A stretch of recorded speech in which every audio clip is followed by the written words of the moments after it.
গতকাল জিরানিয়া রেলওয়ে স্টেশনে যে এক বগি ভর্তি নেশা সামগ্রী ধরা পড়েছে, এটা শুধু বহু লক্ষ টাকা বা কোটি মূল্যের এই নিষিদ্ধ সামগ্রী ধরা পড়া ঘটনা না। এই ঘটনার মধ্য দিয়ে তার পেছনে বহু ধরনের তথ্য বা ত্রিপুরাজ্যের এখানে প্রশাসনে এবং ত্রিপুরাজ্যের বর্তমান শাসক দলের যে কর্তৃত্বে কি চলছে তার বহু তথ্য বা বহু ঘটনা এর মধ্য দিয়ে যে অনুমান করতে হবে। প্রথমত হলো, যারা এটা এনেছে নিশ্চয়ই তারা এত বড় সাহস করা এটা একদিনে হয়নি। তার মানে এর আগেও তারা আরো নানাভাবে এইভাবে নিয়মিত তারা নেশা সামগ্রী আনতেন, ত্রিপুরাজ্যের মধ্যে ব্যবসা ছড়িয়েছেন এবং তার সাথে শুধু শাসক দলের কিছু কর্তা ব্যক্তিত্ব না, প্রশাসনেরও একটা অংশ যদি ওতপ্রোতভাবে জড়িত না হয় কখনো এটা সম্ভব না। এক। দুই হল, এখন হ্যাঁ ঠিকই প্রশাসনের একটা এজেন্সিটাকে ধরেছে, তারা গোপন সূত্রে ট্যাগ পেয়েছে, উদ্ধার করেছে, অবশ্যই তাদেরকে আমি সাধুবাদ জানাব। কিন্তু তাদের দায়িত্ব শুধুমাত্র এটাকে সিজ করে বাজেয়াপ্ত করার মধ্য দিয়েই দায়িত্ব ফুরিয়ে যায়। যেহেতু তারা এটা জানেন, যারা এটা এনেছেন তারা যেমন তেমন লোক নয়, তার একটা বিরাট নেটওয়ার্ক আছে। এই এজেন্সির হাতে এরা একটু চাইলেই তার পেছনে কারা,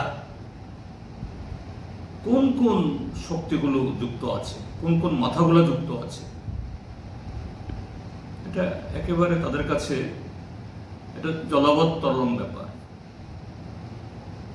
এই এজেন্সি এই সাহস দেখা, যদি এই সাহসটা দেখায় তাহলে আমরা বুঝবো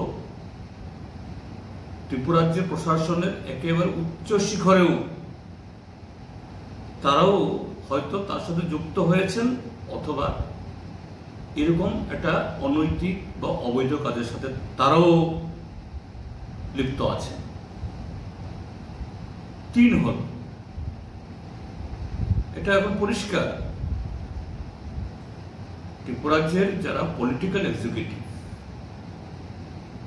রাজনৈতিক যে কর্তৃপক্ষ বা কর্তৃত্ব, তাদের অগোচরে এগুলি ঘটছে না। এটা ত্রিপুরাজ্যের মানুষ সবাই জানে, যেভাবে গাঁজার চাষ বাড়ছে, পাচার বাড়ছে, ব্যবহার হচ্ছে,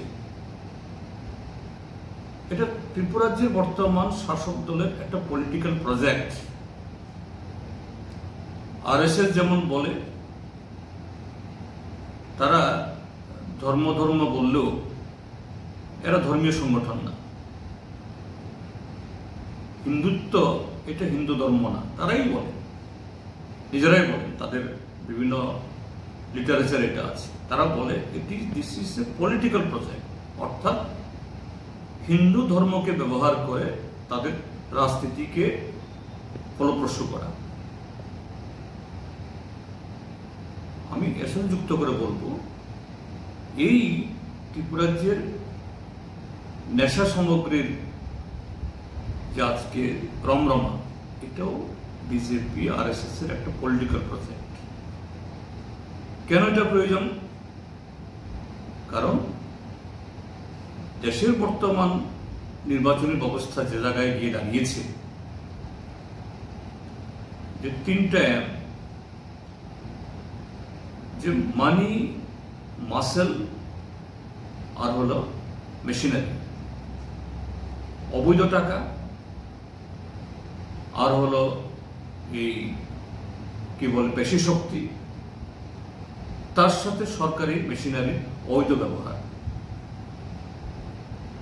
এর সমন্বয় ঘটাতে গেলে পরে যুব সম্প্রদায়ের একাংশকে তাদের যে ব্রেন ওয়াশ করতে হবে।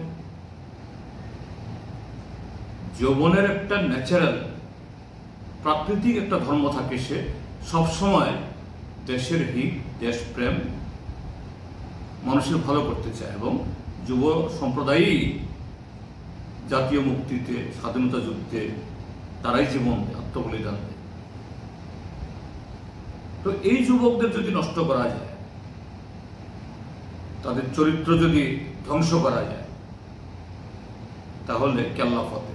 আরএসএস, বিজেপি এইভাবেই দেশের যুব সমাজের মগজকে ধ্বংস করতে চায়। সেই ত্রিপুরাজ্যের মধ্যে তো এটা চরম পর্যায়ে পৌঁছেছে। তো আমি দাবি করব যে রাজ্য প্রশাসন অবিলম্বে কার সূত্রে এগুলো এসছে, এবং শুধু এটা নয়, আরো নানাভাবে তারা আনছে, এগুলো বের করো, কুশলব্ধ চিহ্নিত করো, এবং উপযুক্ত আইনে তাদের ধরার ব্যবস্থা করো, যাতে এই মারাত্মক সর্বগ্রাসী এই যে নেশার স্রোত থেকে ত্রিপুরাকে বাঁচিয়ে আমাদের ত্রিপুরাজ্য সমলিত ত্রিপুরাকে আমরা রক্ষা করতে পারি। আর ত্রিপুরাজ্যের জনগণের কাছে আমার আহ্বান, মুখ খুলুন। আর কত ঘরে বসে বসে মনে মনে যারা এর পেছনে, এদের বিরুদ্ধে কথা বলে সময় কাটাবেন, এভাবে তো অবস্থার পরিবর্তন ঘটবে না। মুখ খুলতে হবে, বেরোতে হবে, তাহলেই যে অল্প কজন লোকের জন্য আজকে ত্রিপুরাটা ধ্বংস হচ্ছে, তাদেরকে বিরত করার মধ্য দিয়ে আমাদের এই সুন্দর সমলিত ত্রিপুরা আবার